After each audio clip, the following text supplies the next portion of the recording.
हम आज दुनिया की चौथी इकोनॉमी बने हैं कि अब जापान को भी पीछे छोड़ करके हम आगे निकल गए। मोदी सरकार और बीजेपी हर जगह ये दावा कर रही है कि इंडिया ने जापान को पीछे छोड़ दिया।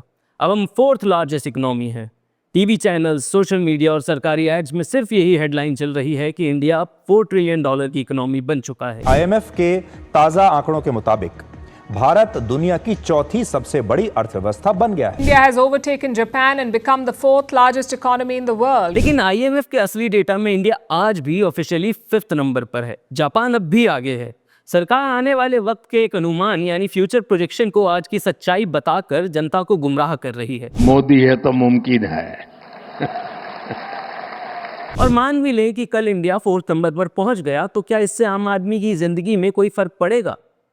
इंडिया में आज भी 80 करोड़ लोग फ्री राशन पर डिपेंडेंट है। युवा बेरोजगारी दर 15 से 20% है। एक एवरेज इंडियन की पर कैपिटा इनकम सिर्फ $2800 सालाना है, यानी करीब 19,000 रुपये महीने, जबकि जापान में यही इनकम $34,000 से ऊपर है, करीब 2,40,000 रुपये महीना। जापान में universal health care, bullet train और वर्ल्ड क्लास एजुकेशन जैसी सुविधाएं हैं। सवाल सीधा है, क्या इंडिया का GDP रैंकिंग में जापान से ऊपर जाना हमारी जिंदगी को जापान जैसा बना रहा है, या ये सिर्फ टीवी और पॉलिटिकल स्पीच का इल्यूजन है? इस वीडियो में हम IMF डेटा, रियल नंबर्स और ग्राउंड रियलिटी की मदद से जानेंगे कि GDP का ये जश्न असली है या एक पॉलिटिकल स्टंट।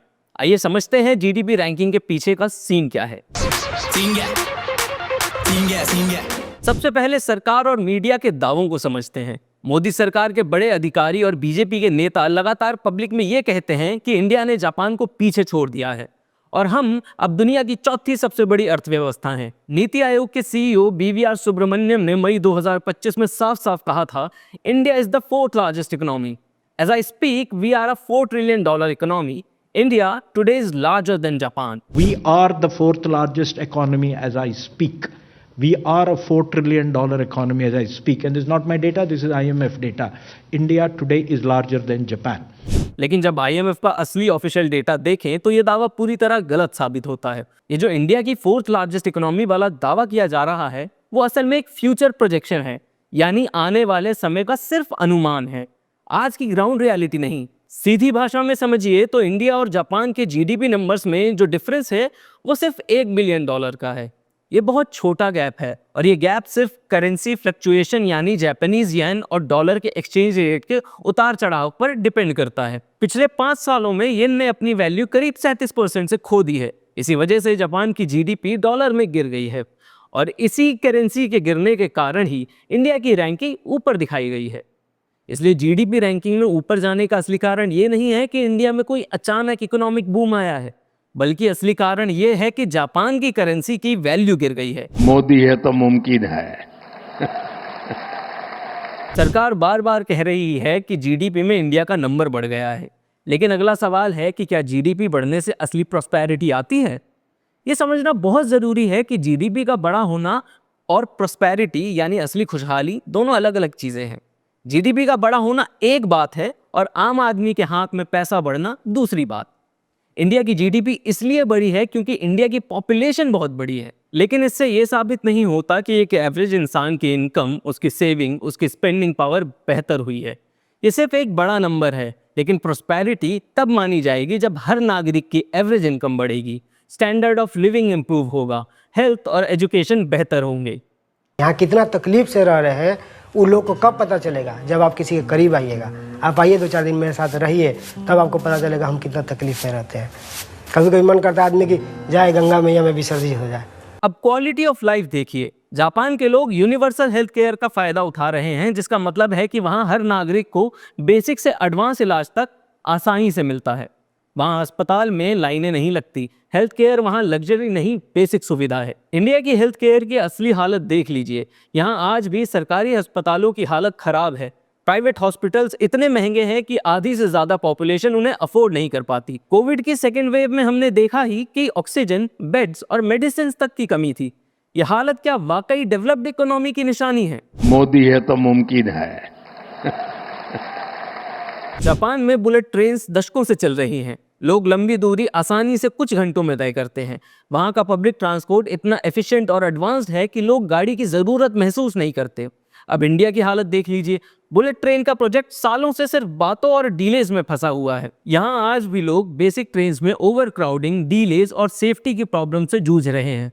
इंडिया की ट्रेन्स की असली तस्वीर क्या वाकई किसी डेवलप्ड नेशन से मैच करती है? जापान का education system globally top ranking पे है। वहाँ की यूनिवर्सिटीज़ दुनिया के बेस्ट इंस्टीट्यूट्स में काउंट होती हैं। जापान का लिटरेसी रेट लगभग 99% है। हर नागरिक पढ़ा लिखा है। इंडिया में लिटरेसी रेट 76% है और ग्रामीण क्षेत्रों में तो फीमेल लिटरेसी रेट इससे भी नीचे है। हमारे देश के लाखों बच्चे बेसिक स्कूलिंग तक पूरी नहीं कर पाते। क्या जीडीपी रैंकिंग बदलने से एजुकेशन की असली तस्वीर बदली? क्वालिटी ऑफ लाइफ को और गहराई से समझने के लिए लाइफ एक्सपेक्टेंसी देखिए। जापान में एवरेज लाइफ एक्सपेक्टेंसी करीब 85 साल है। मतलब एक जापानी आदमी एक इंडियन आदमी से लगभग 13 साल ज़्यादा जीता है। ये सिर्फ नंबर नहीं, ये सीधा संकेत है वहाँ के न्यूट्रिशन, हेल्थ केयर और लाइफस्टाइल की क्वालिटी का। इंडिया में लाइफ एक्सपेक्टेंसी सिर्फ 72 साल है और कई ग्रामीण क्षेत्रों में तो इससे भी कम है। ये असली फ़र्क है जो सिर्फ जीडीपी रैंकिंग से मिट नहीं जाता। इंडिया के 80 करोड़ लोग यानी आधी से ज़्यादा पॉपुलेशन आज भी फ्री राशन पर डिपेंडेंट है। इतनी बड़ी आबादी को सरकार फ्री राशन पर पाल रही है। क्या यही फोर्थ लार्जेस्ट इकोनॉमी की असली तस्वीर है? मोदी है तो मुमकिन है।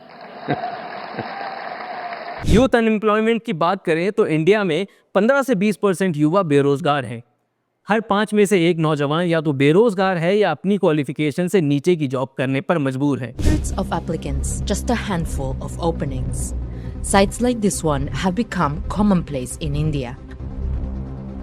Around 30% graduates in India cannot find a job. It's among the highest rates globally. बहुत ही ज़्यादा मुश्किल है। देखा जाए तो आजकल के दौर में हम लोग ग्रेजुएशन करने के बाद इधर उधर भटकते रहते हैं पर कहीं जॉब नहीं मिलती है। इंजीनियरिंग, MBA, ग्रेजुएट डिग्री होने के बाद भी यूथ घर पर बैठा है। ये हालत कोई छोटी प्रॉब्लम नहीं है, ये एक मेजर क्राइसिस है। He's a university graduate with a manufacturing diploma. आओ ले जाओ skirt palazzo. But after searching for years, the only job he could find was at this flea market in Delhi, where he's now a salesman. GDP का number तो बदल गया, लेकिन क्या नौकरियों की हालत बदली? एक स्ट्रॉन्ग इकोनॉमी की बैकबोन उसका मैन्युफैक्चरिंग सेक्टर होता है, लेकिन इंडिया का मैन्युफैक्चरिंग सेक्टर हमारी जीडीपी में सिर्फ 14 से 17% के बीच कंट्रीब्यूट करता है। देश की आधी से ज़्यादा वर्कफोर्स आज भी एग्रीकल्चर सेक्टर में है, जिसका जीडीपी कंट्रीब्यूशन सिर्फ 18% है। यानी आधी आबादी ऐसी जगह फंसी है जहां काम ज़्यादा है मगर कमाई कम। ये असली ग्राउंड रियलिटी है जिसे जीडीपी की हेडलाइन से छुपाया जा रहा है। जीडीपी का असली ग्रोथ तब माना जाता है जब जॉब्स पैदा हों, मैन्युफैक्चरिंग बढ़े, एक्सपोर्ट्स बढ़े और लोगों की ज़िंदगी में विजिबल बदलाव आए। लेकिन इंडिया का मैन्युफैक्चरिंग सेक्टर पिछले 60 सालों में सबसे लो पर है। जहाँ पहले अक्सर विदेशी उत्पाद ही बाजारों में छाए रहते थे, तो वहीं अब भारत की बनी चीजें देश और दुनिया में अपना परचम फहराएंगी। दुनिया के किसी भी देश में जाकर के बेचिए, लेकिन निर्माण यहाँ कीजिए, मैन्युफैक्चर यहाँ कीजिए। We want to make India a global manufacturing destination. आत्मनिर्भर भारत का नारा खूब लगाया गया, लेकिन जमीनी स्तर पर रियलिटी क्या है? इंडिया आज भी अपने एक्सपोर्ट्स के लिए 68% इनपुट्स चाइना से इंपोर्ट करता है। हमारे देश का ट्रेड डेफिसिट $100 बिलियन से भी ज्यादा का है। आत्मनिर्भर भारत का नारा केवल टीवी पर सुनने में अच्छा लगता है। असल में हम इंपोर्ट्स पर हेवीली डिपेंडेंट हैं और एक्सपोर्ट कम हो रहा है। India is not yet among the top 5 nations which have increased their share of exports in major labor-intensive sectors. I think in some areas we've done a lot. As I said, infrastructure we've done a lot. That's been very useful. But we need to check the other places. सच्चाई ये है कि मोदी जी का make in India fail हो गया। FDI को लेकर भी मोदी सरकार का दावा था कि अब इंडिया मैन्युफैक्चरिंग का ग्लोबल हब बनेगा, लेकिन जमीनी सच्चाई ये है कि FDI रिस्ट्रिक्शन की वजह से इंटरनेशनल कंपनियां मैन्युफैक्चरिंग यूनिट इंडिया में सेटअप करने से कतरा रही हैं। Elon Musk is ready to manufacture a textile in India. There is no problem. We have got the all competency. The vendors are available. We have got the all type of technology, and because of that, he can reduce the cost. But our request to him is that to come to India, start manufacturing here. India is a huge market. The export availability, everything, ports are available. They can make their export from India, and he is welcome. We is welcome in India. We don't have any. Tax burden की बात करें तो मोदी सरकार ने corporate taxes को 30% से घटाकर 22% कर दिया था। इसका सीधा फायदा बड़े कॉर्पोरेट्स को हुआ, जबकि आम मिडिल क्लास आदमी और गरीब आदमी पर इनडायरेक्ट टैक्सेस बढ़ते गए। Early Diwali bonus for companies. Finance Minister Nirmala Sitharaman has slashed the corporate tax rate to 22% to boost flagging growth. This amounts to an effective tax rate of 25% after factoring in the surcharge. GST ने basic चीजों को महंगा कर दिया। Petrol, diesel पर excise और taxes की वजह से महंगाई लगातार बढ़ी। इसका मतलब हुआ कि देश की जीडीपी ग्रोथ का फायदा कॉर्पोरेट्स और बड़े बिजनेस ग्रुप्स को मिला, जबकि एवरेज इंसान की जेब लगातार खाली हुई। विपक्ष के नेता जयराम रमेश और राहुल गांधी तक ने पार्लियामेंट में यह मुद्दा उठाया कि आज इंडिविजुअल्स और मिडिल क्लास लोग कॉर्पोरेट से ज्यादा टैक्सेस का बोझ उठा रहे हैं। अब इस बजट में आपने उसी मिडिल क्लास के एक छुरा पीठ में मारा, दूसरा छुरा छाती में। इंडेक्सेशन जो आपने कैंसिल की वो पीठ में छुरा था, और जो कैपिटल गेन्स टैक्स आपने बढ़ाया वो छाती में छुरा था। ये कैसी प्रॉस्पेरिटी है जिसमें जीडीपी का फायदा ऊपर की 1% जनता तक सीमित हो गया है और बाकी जनता टैक्स का बोझ झेल रही है। युवा पढ़े लिखे हैं, स्किल्ड हैं, लेकिन उनके लिए नौकरियां नहीं हैं। इसी वजह से इंडिया में लगातार ब्रेन ड्रेन हो रहा है। पिछले सालों में लाखों पढ़े लिखे भारतीय देश छोड़ चुके हैं। मिनिस्ट्री ऑफ एक्सटर्नल अफेयर्स के ऑफिशियल डेटा के मुताबिक सिर्फ 2022 में 2,25,000 लोगों ने नागरिकता छोड़ दी और 2024 तक ये संख्या करीब 3,20,000 तक पहुंच चुकी है। Indians, they migrated to rich countries in the highest numbers, and that's not all.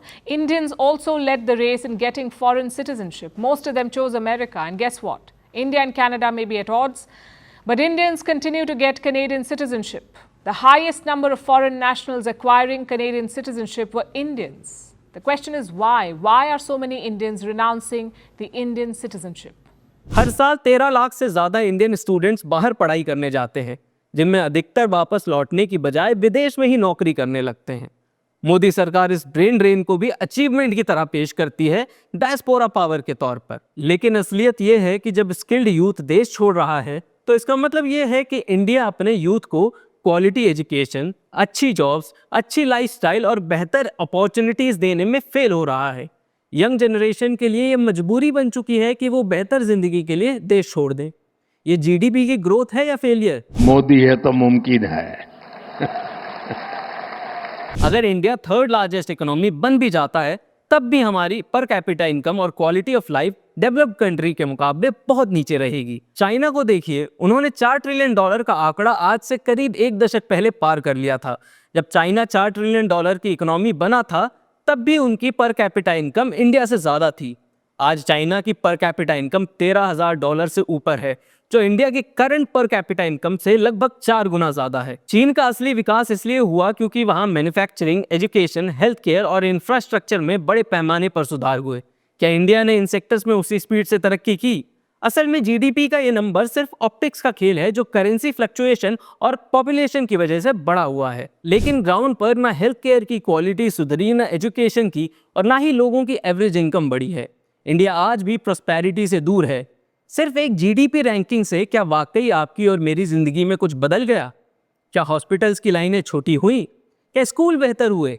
क्या हमारी जिंदगी सच में डेवलप्ड हुई? जीडीपी का असली मकसद होना चाहिए लोगों की जिंदगी में बदलाव। जब तक एक एवरेज इंडियन की पर कैपिटा इनकम और क्वालिटी ऑफ लाइफ जापान या बाकी डेवलप्ड कंट्रीज की तरह नहीं बनती, तब तक जीडीपी का ये नंबर सिर्फ टीवी का नंबर है, असली जिंदगी का नहीं। और मोदी सरकार का ये 4th लार्जेस्ट इकोनॉमी वाला दावा सिर्फ एक पॉलिटिकल स्टंट है। तो अब सवाल आपसे है, क्या आप जीडीपी के इस नंबर को देखकर खुश हैं? क्या आप मानते हैं कि इंडिया सच में जापान बन गया है, या आपको भी दिख रहा है कि ये बस एक पॉलिटिकल इल्यूजन है, ग्राउंड रियलिटी नहीं? अगर आपको लगता है कि जनता को फैक्ट्स जानना जरूरी है तो इस वीडियो को शेयर करें, कमेंट्स में अपनी राय जरूर लिखें, और सबसे जरूरी बात, इस चैनल को सब्सक्राइब करें, क्योंकि तभी आपको मालूम चलेगा कि देश में चल रहे मुद्दों के पीछे का असली सीन क्या है। नमस्कार।